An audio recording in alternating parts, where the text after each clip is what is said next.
اعوذ باللہ من الشیطان الرجیم بسم اللہ الرحمن الرحیم۔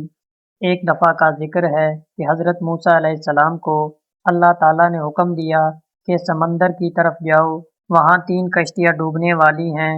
حضرت موسیٰ علیہ السلام پوری حکم الہی کی تعمیل کرتے ہوئے سمندر کی جانب چل دیے۔ ساحل پرسکون تھا۔ بہت دور سے ایک کشتی آتی ہوئی دکھائی دی جو آہستہ آہستہ ساحل کی طرف بڑھ رہی تھی۔ ابھی وہ کنارے سے کچھ ہی فاصلے پر تھی کہ حضرت موسیٰ علیہ السلام نے آواز دی کہ اے کشتی والو، اللہ کا حکم آنے والا ہے، ہوشیار رہنا۔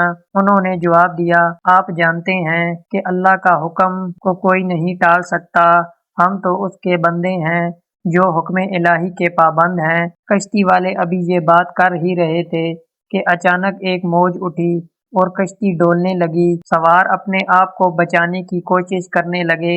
اتنے میں ایک اور زبردست موج آئی اور کشتی کو اپنے ساتھ بہا کر سمندر کی تہہ میں لے گئی۔ تھوڑی دیر میں ایک اور کشتی نظر آئی تو حضرت موسیٰ علیہ السلام نے انہیں بھی خبردار کیا اور کہا کہ ذرا محتاط ہو کر آنا۔ انہوں نے بھی پہلے والوں کی طرح جواب دیا، جو کچھ ہونا ہے ہو کر رہے گا، اور کشتی کو کنارے کی طرف لاتے رہے، یہاں تک کہ ساحل کے قریب آتے آتے یہ کشتی بھی ڈوب گئی۔ حضرت موسیٰ علیہ السلام اللہ کی حکمت کے بارے میں سوچوں میں مصروف تھے کہ انہیں ایک تیسری کشتی آتی ہوئی دکھائی دی۔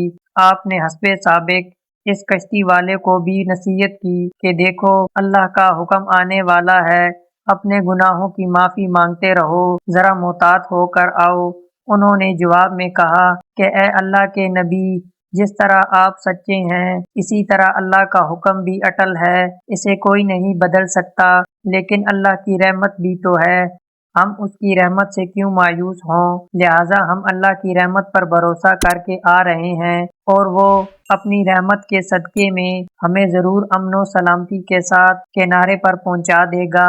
کشتی والوں کا یہ جواب سن کر حضرت موسیٰ علیہ السلام خاموش ہو گئے۔ جب کشتی بحفاظت کنارے آ لگی تو اللہ کے پیغمبر سوچنے لگے کہ اللہ نے 3 کشتیاں ڈوبنے کا فرمایا تھا، 2 تو ڈوب گئیں، لیکن تیسری سلامتی کے ساتھ کنارے آ لگی ہے، یہ کیسے بچ گئی؟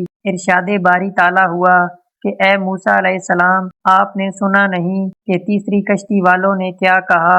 انہوں نے میرے حکم کو تسلیم کیا تھا، میری رحمت کو آواز دی تھی اور اس پر پورا توکل اور بھروسہ بھی کیا تھا، تو اس لیے یہ کشتی میری رحمت کی طفیل بچ گئی، کیونکہ جو بھی میری رحمت کے دروازے پر آ کر صدا دیتا ہے میں اسے نا امید نہیں کرتا۔